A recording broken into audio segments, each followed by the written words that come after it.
Good news, everybody. We survived Easter/Passover weekend, which means it's time for half-off candy. And the tabletop role-playing game news of the week. It's Monday. It is about 8 o'clock in the morning. It is the 18th day of April 2022. It's 52 degrees and sort of sunny here at Site B, and baseball season has begun. Let's go Dodgers. Let's go Cubs. Yes, excited, of course. And what's going on in the world of role-playing this Monday? Let's take a look. Okay, well, obviously the number one story is that Hasbro has acquired D&D Beyond from the previous purchasers, and it cost them a large amount of money. We're hearing somewhere around 140 million, which seems to be a little excessive for D&D Beyond, but then, of course, it gives them total control of the D&D Beyond IP. 146 million seems really excessive, but I don't know. Since I don't really know the ins and outs and ipso factos of what D&D Beyond does and doesn't do, and I always found it to be a little bit clunky and some of the other ones to be way better, but I don't know. We'll see. For a company that made several billion, 146 million is pocket change. The weird thing about this story is not that Wizards of the Coast purchased D&D Beyond. That was kind of, we knew they were going to do something virtual tabletop. I made a statement that they were never going to make their own because it was more cost effective to just keep letting other people do the work for them. And I was sort of right. They just bought one instead of make their own. And it's still slightly more cost effective for them to do this because the work's already all been done. All they have to do is just keep fanning the flames of what's already been done. Plus, they get to continue their control over the D&D IP.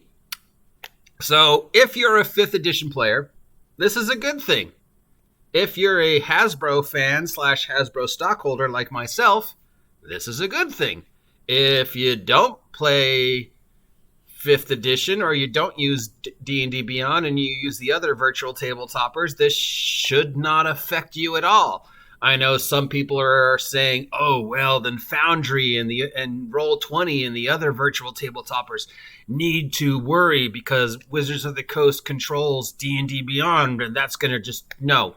First, competition is good. Second, the fact that Wizards of the Coast controls D&D Beyond will only force Roll20 and the Foundry and the other ones to step up their game. Third, let's face it, Wizards of the Coast's track record, especially with virtual digital product, ain't that great. So who knows in the long run how this will end up. We're hoping good, but fourth, the other virtual tabletops do a ton of stuff that D&D Beyond doesn't do. Plus, the other virtual tabletops allow you to play other games besides D&D Beyond. And I'm sorry, I know that there are certain individuals out there who would like you to believe that there are no other games in the entire universe besides 5th edition. But of course, we know this is not true. In fact, 5th edition games at this point, as of the end of Q1, beginning of Q2, only take up about 55 to 60% of the virtual tabletop universe. The remainder of that, 19%, is Call of Cthulhu, and the remainder are other types of games like, regular D&D, Pathfinder. Number 3 is some Brazilian game called, I think, like Castle of Tombs or something. I mean, the virtual tabletop universe allows for a lot more things than just 5th edition. And is D&D Beyond going to let you do homebrew shit the way like Roll20 does? I don't know. I didn't even know you could do virtual tabletop on D&D Beyond. I thought it was just a character builder, but apparently I guess you can, or am I wrong? I don't know. I don't think Roll20 and the other virtual tabletops are in any fear. That's like saying, well, Iron Mouse is the number one virtual, YouTuber. So that means all the other virtual YouTubers just need to pack up and go home because she's making the most money. No, that's not how it works, okay? Wizards of the Coast should want competition because it forces them to step up the game. And Wizards of the Coast controlling Dungeons & Dragons Beyond forces the other companies to step up the game. And we know they're going to do as good or better than D&D Beyond. Because let's face it, the third-party shit is better than anything Wizards of the Coast is putting out for 5th edition. Speaking of Wizards of the Coast, D&D Direct is on the 21st.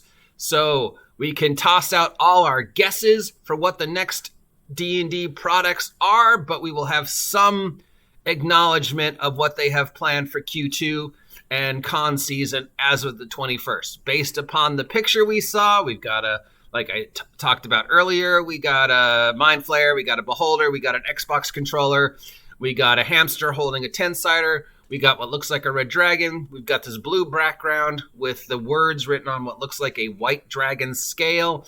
So people are saying, well, that means Dragonlance confirmed or Spelljammer confirmed. With Radiant Citadel coming out in June, I don't know if they... At this point, I don't know if they should do Spelljammer. I mean,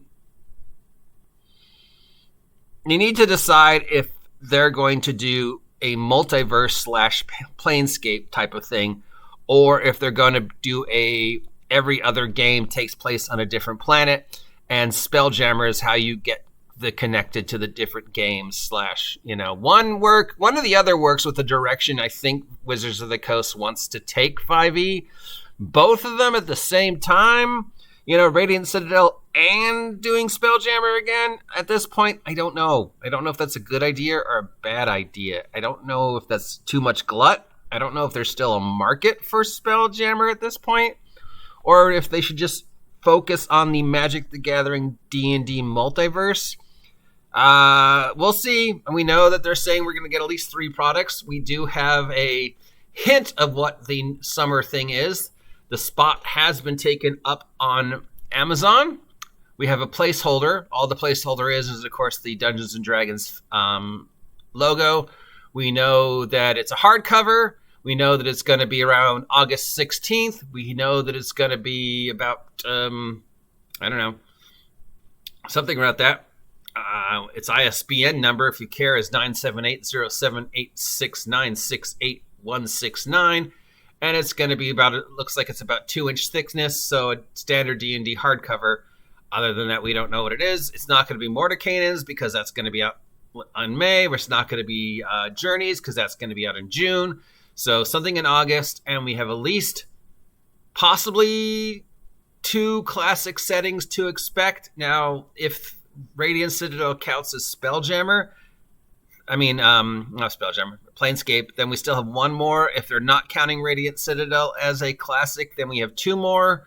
So that means possibly Spelljammer, Dragonlance. I don't know. I mean, they did do that Dragonlance thing earlier this year, so maybe, who knows? Is there anything going on in the world besides Wizards of the Coast? Yes. Okay, so we know that the playtest book for Marvel Multiverse release is next week. We've got the preview of the system already up. The game uses a bunch of 6-siders, and it should be on your shelf around April 20th. I ordered mine. It was $10 on Amazon, but I've been told that the digital one is already available, and it's already up on the virtual tabletop. Marvel announced a partnership with Demiplane to provide digital tools for Marvel Multiverse. So that means a company that isn't Wizards of the Coast is sponsoring a virtual tabletopper for the Game Nexus system. You know who owns Marvel, right? Disney. So you can wave your flag about how much money Hasbro made.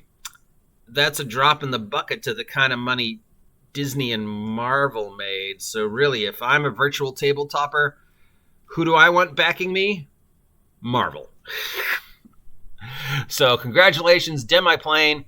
Congratulations, Game Nexus, for getting the Marvel license. Hopefully this game is good enough to be worth it. Earlier this week, Morris posted questions about could there be a Kickstarter that beats 4 million? Well, since we already know that there was a $9 million Kickstarter last year, and we're looking at 2 books that have already hit the 2 million around Kickstarter, Old Gods of Appalachia from Monty Cook Games, and Flea Mortals from Matt Colville Games both crossed the 1 million and are heading towards the 2 million. Monty Cook's doing Old Gods of the Appalachia. I don't even know what that is or why they think. I guess they're trying to milk the, the Neil Gaiman American Gods thing with this, I guess. But it's Monty Cook, which means will there be any follow through? And he's made 2 millions before on Kickstarters that then just died. I mean, remember Invisible Sun? Monty Cook has made millions before, but compared to, so will he hit 4 million? Will he hit 9 million? I don't know. We'll see. And I don't really know why this is newsworthy. All right, so the 4th season of Stranger Things has premiered, and they're calling the new villain for this month Vecna, which gives, some new love for our boy Vecna. So we don't know what this Vecna is. We have been told this is the last season of Stranger Things. It's some type of fleshless, undead-looking monstrosity. You can see it in the picture right here. They're calling it Vecna because the kids, always make references to the monsters from things from Dungeons and Dragons in the time period that Stranger Things takes place.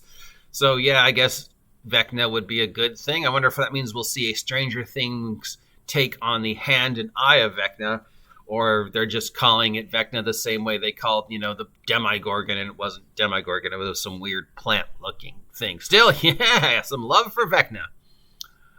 Chaosium has made several big product announcements this week. Rivers of London, a role-playing game based upon the urban fantasy novel series by Ben Arvanovich is out.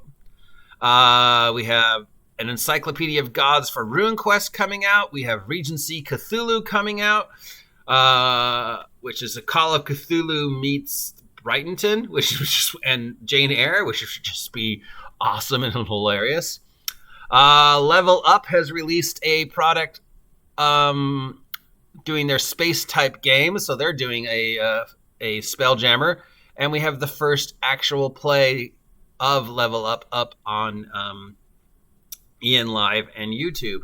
So if you're not familiar with Level Up, despite the hundreds of times I've mentioned it, it is the one of the few companies that are trying to compete with 5th edition. They did the same thing Pathfinder did. They just basically took 5th edition apart, put it back together, put it out, and call it, their take on a much different take on, how many times did I just say take in that sentence? Their take on 5th edition. How is that legal? Because the SRD/OGL lets it be legal, so don't even try talking crap about this.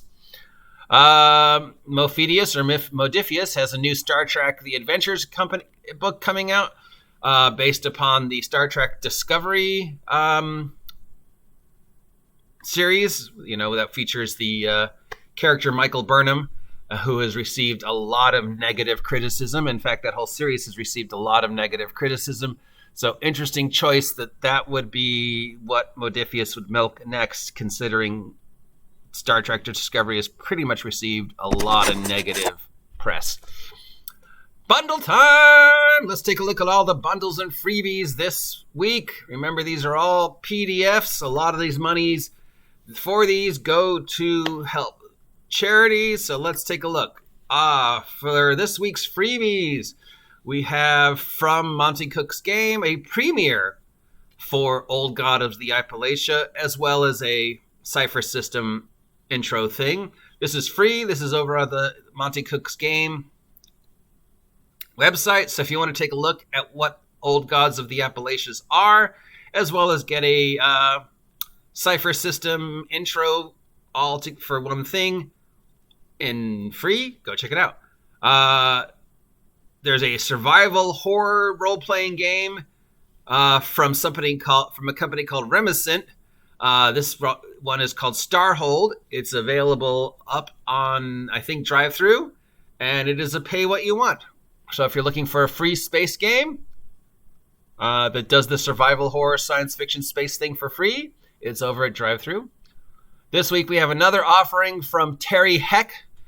Terry Herc, I'm sorry. This is a 1D100 science fiction criminals, a table that lets you randomly generate science fiction themed NPCs.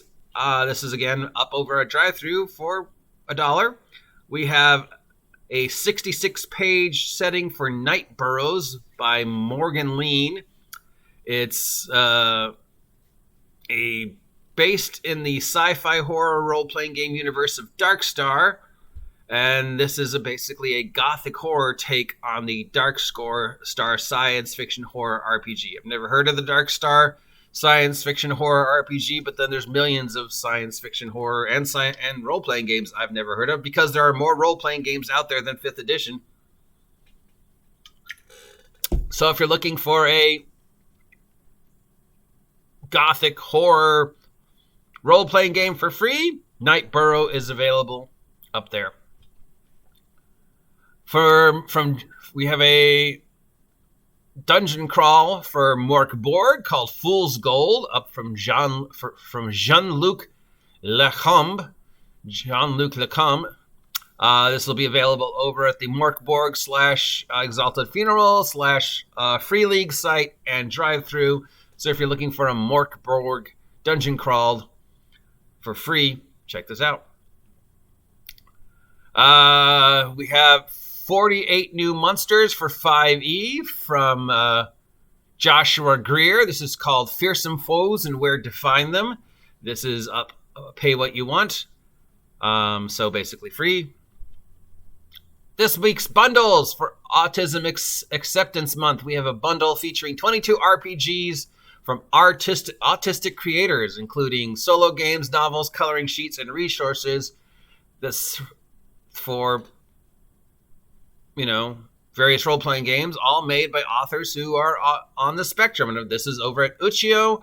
It's $30 for 22 RPGs. A little pricey compared to the previous two, but hey, it supports a good charity. So good for you guys. Also from Ichio, we have the Penflower Inc. has the 4 Points RPG sale featuring 5 books using the 4 Points RPG system. I have never heard of the 4 Points RPG system, but this is a $10 bundle. So if you're looking for a new role-playing game, $10 gets you everything that has been made for the 4 Points RPG system. We will obviously have to look into the 4 Points RPG system at some point in time. Over at Dungeon Masters Guild, we have a book of sidekicks called the Ultimate Supreme Giga Bundle. This is a collection of 5e books that include new options for NPCs. The bundle features everything that has been released for sidekicks, Dungeons & Dragons Essentials Kick, a bunch of adventures and other stuff. This is a $21 bundle. It doesn't seem to go to support any charities. It's Dungeon Masters Guild. So it's a whole bunch of stuff from a bunch of different sources to liven up NPCs, give you new rules for NPCs, have NPC sidekicks / are they called sidekicks now instead of hirelings? I guess sidekicks mean they work for you for free and they wear, weird costumes like Robin. Hirelings you have to pay. So is that the difference? This is basically just rules to flesh out NPCs. Do you really need rules to flesh out NPCs? I don't know. Maybe. They're also over on Dungeon Masters Guild. We have the Mwahanda Duology. MWYNDHAD Duology, a pair of adventures set in the Feywild. This is $3. Doesn't go to support any charity. We have some Easter-themed adventures / spring-themed adventures. These are a bunch of Easter-themed adventures, stuff like that. It's a dirt cheap bundle. It's available over at Skirmisher Publishing. We have a bundle for Starfinder with 14 total books, including pre-generated characters, for $34. That's over at the Earl of Fife Games, and also, of course, Humble Bundle. From Penguin Comics, we have a collection of fantasy town maps ready for use with virtual tabletops. That's $6. That's over at, Humble Bundle / Bundle of Holding, and it's $6 worth of virtual tabletop maps. From Bundle of Holding, we have an Old School Treasure Bundle featuring recent books of Old School Essentials. This bundle includes Old School Essentials Rules Tome, Core Rules, Old School Essentials Referee Screen, Level Up options, some adventures, some zines, some sandbox settings, some maps, some tables, some scenarios. It's $10 for this bundle, and it goes to support Direct Relief. Sly Flourish has got a bunch of his books up, including The Lazy Dungeon Master, Return of the Lazy Dungeon Master, and DM's books. This goes to support Direct Relief, and it's $6. Modifius has 2 bundles up for Conan. One is an introductory to the Conan role-playing game, and one is a more expansive one. Like, we have Conan Game, Conan Universe. We've seen these before. 2 bundles basically addressing the same game, but one addresses just what the basics, and then the other one addresses all the additions. $10 for both of these. This goes to support the Roll vs. Evil charity. The Black Library has parented with Humble Bundle for some Space Marine stuff set in the world of Warhammer 40k. This bundle comes with a whole bunch of stuff for the Space Marines Warhammer 40k universe. The bundle is about $10 and goes to support Every Library Institute. Whew, that was exhausting. Okay, that brings us to the end of Dungeons & Dragons news for the week. We have a summer hardcover space held on Amazon, so we can begin our speculations now for what Wizards of the Coast has planned for us for the summer. We know that Wizards of the Coast purchased D&D Beyond, and for some reason, the only people who are concerned about this and complaining about it are 5e players, which really makes no sense to me whatsoever. But we're going to go into that in a separate vlog because, of course, we have to address what Professor Dungeon Master said over the weekend, because it just never ends, does it? So, yeah, of course, we're going to have to talk about that, but that'll be a separate vlog.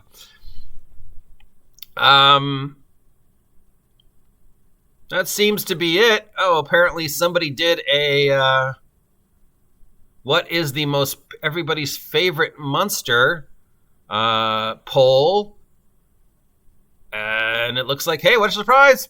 Slimes are currently winning because slimes, man, they just fill every use. They're the ultimate utility belt for any DM. When in doubt, a slime. I need a monster that eats metal. Slime.